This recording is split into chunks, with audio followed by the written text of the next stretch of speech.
महाराष्ट्राचे ऐरदेव छत्रपती शिवाजी महाराज, महामानव डॉक्टर बाबासाहेब आंबेडकर, हिंदू हृदय सम्राट बाळासाहेब ठाकरे यांना विनम्र अभिवादन करतो आणि माझ्या भाषणाला सुरुवात करतो। आदरणीय व्यासपीठ, आदरणीय कार्यक्रमाचे अध्यक्ष,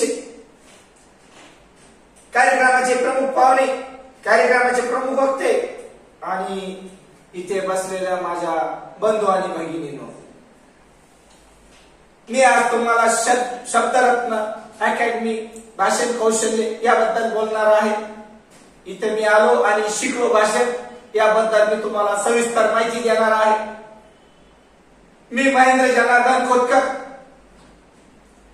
गेली 20 वर्षे ग्रामपंचायत पंढरपूर मध्ये सदस्य म्हणून, सरपंच म्हणून कार्यरत आहे आणि मागच्या एप्रिल महिन्यापासून मी छत्रपती संभाजी कृषी उत्पन्न बाजार समितीचा संचालक म्हणून आहे। मी अंबादास दादा दानवे, विरोधी पक्षनेता, महाराष्ट्र राज्य यांचा कार्यकर्ता आहे आणि मी छत्रपती शिवाजी महाराज यांना प्रेरित झालो आणि डॉक्टर बाबासाहेब आंबेडकर यांना प्रेरित होऊन मी राजकारणात उडी घेतलेली आहे। राजकारण करण्यासाठी, मी समाजाची सेवा करण्यासाठी राजकारणात आलो आहे। त्यामुळे मी अंबादास दादाला घेऊन जाऊन मी उद्धव साहेबांचं शिवबंधन बांधून उद्धव बाळासाहेब ठाकरे या शिवसेनेत काम करत आहे। गेली 2 वर्ष झाली तशी मित्रांनो। आणि मी 2005 ला पहिलं इलेक्शन जिंकलो पंढरपूरचं।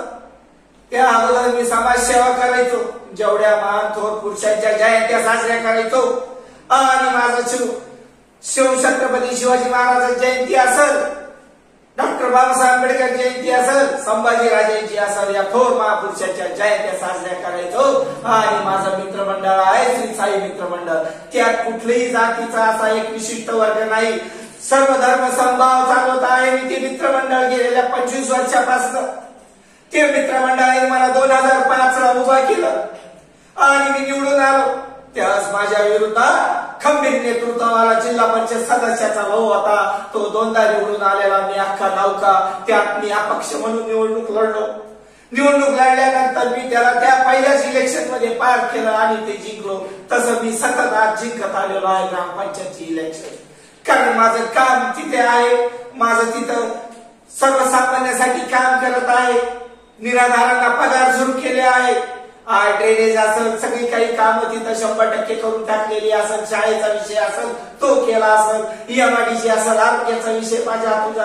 फक्त माझ्यामध्ये कमी होती ती एका गोष्टीची, ती एक गोष्ट कमी माझ्यामध्ये, ती म्हणजे मला बोलता येत नाही, भाषण येत नव्हतं। कुठेही गेलो मी, 15 ऑगस्ट असेल, 26 जानेवारी असेल, 1 मे असेल, 17 सप्टेंबर असेल, त्या दिवशी आपल्या महाराष्ट्रामध्ये ध्वजारोहण होतात, या मराठवाड्यात ध्वजारोहण होतात, गावात बी होतोय, सगळीकडे होतो, पण मला तिथे बोलायला केव्हाच जमलं नाही।